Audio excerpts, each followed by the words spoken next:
My geocentric cosmic egg model is based on the idea that our entire universe is inside an electromagnetic torus field, hence the term cosmic egg universe. My research suggests that our geocentric Earth sits inside, diametrically across the middle of this electromagnetic universe. I also suggest that our geocentric Earth is much larger and expansive than conventionally believed, with other extraterrestrial lands, dimensions, civilizations, solar and ecosystems yet to be rediscovered within and across the plane of our Earth. Hi, my name is Martin Kenny. I'm a student of syncretism, which is the science of harmonizing the different teachings, cultures, natural sciences, religions and philosophies from current schools of thought as well as from the ancient mystery schools. The fundamental idea behind syncretism is that the answers to these questions do not belong to any one culture, race, religion or book, but in fact encoded across the full spectrum of our collective reality within this realm.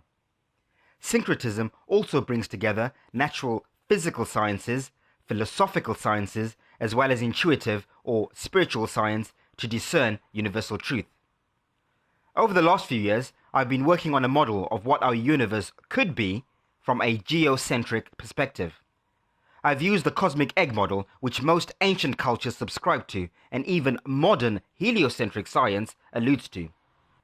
In this video presentation, I'm going to cover all of the above subject matter and more in great detail.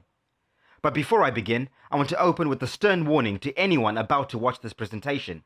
If you still believe in the heliocentric globe Earth model, you are not yet ready for this information. If you still subscribe to any dogmatic, cultural or religious belief systems, you are not yet ready for this information. If you're not an independent, free-thinking, free-spirit, open-minded individual, then this is not for you. If you're afraid to explore and ask big questions outside your box or comfort zone, then this is definitely not for you. I noticed that almost all the cultures I was researching described our universe and its creation in great detail. But not only that, almost all of them had a very similar story.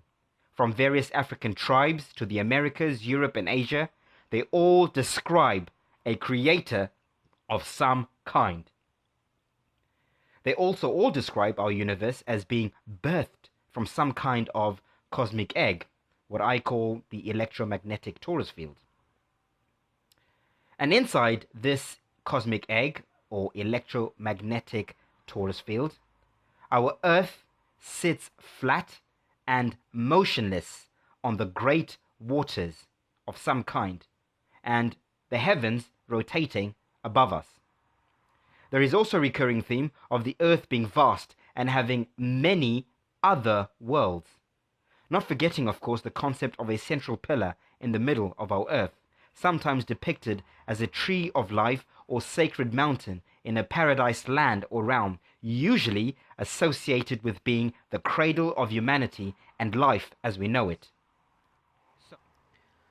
I've started with the Vedic scriptures because they are some of the oldest scriptures in this domain of Earth. In fact, most of these scriptures still remain in the original ancient language of Sanskrit. According to the Vedic scriptures, our universe is said to be egg-shaped, known as the Brahmanda, which is derived from two words, Brahm, which means cosmos or expanding, and Anda, which means egg.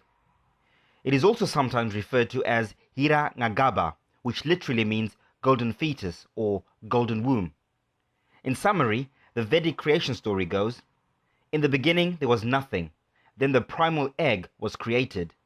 This cosmic egg is said to have floated around in emptiness for a while before it broke open into two halves. The one half was silver and became the earth, known as Prithvi, and the other half was golden and became the heavens, known as Dayas. The area between the two shells became the mid-region, space, known as the Bhuva. The scriptures go on to describe how the earth is in the middle or center of this cosmic egg and is known as the Bhumandala or earthly plane. This Bhumandala earthly plane is said to have various concentric rings of lands, oceans, and mountains expanding across a vast expanse. And this vast earthly Bhumandala plane is said to be billions of miles across.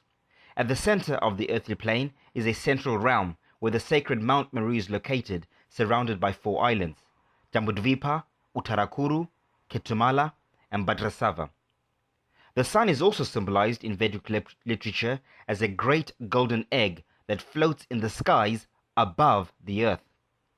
Obviously, there are hundreds and hundreds of pages that go on to describe the creation story in much more detail if you're interested. Another popular creation story is the one told in another ancient scripture, the Hebrew and Judaic Bible. The Old Testament of the Bible opens with a magnificently confident statement, and I quote, "In the beginning, God created the heaven and the earth by separating the waters above from the waters below." Of course, we all know the classical biblical creation story that then takes place over 6 to 7 days, so I won't repeat it. However, what is more interesting is the description of the Garden of Eden, where life is said to have begun. Just like in Vedic scriptures, the Bible describes the Garden of Eden as having a tree in the center, the tree of knowledge of good and evil. The garden itself is said to be separated by 4 rivers, the Tigris, the Pishon, the Gihon, and the Euphrates. Of course, this world-central 4-island, 4-river paradise with a central pillar in the middle seems to be a recurring theme, not just in these religious texts and mythologies, but even on maps cartographed as recent as the 16th, 17th, and even 18th century. I'm sure many of you will already be familiar with some of these maps circulating on the World Wide Web of information. It's also interesting to note that, just like the Vedic and Bible scriptures, the Greeks also describe the center of the earth, the North Pole, as the cradle of humanity.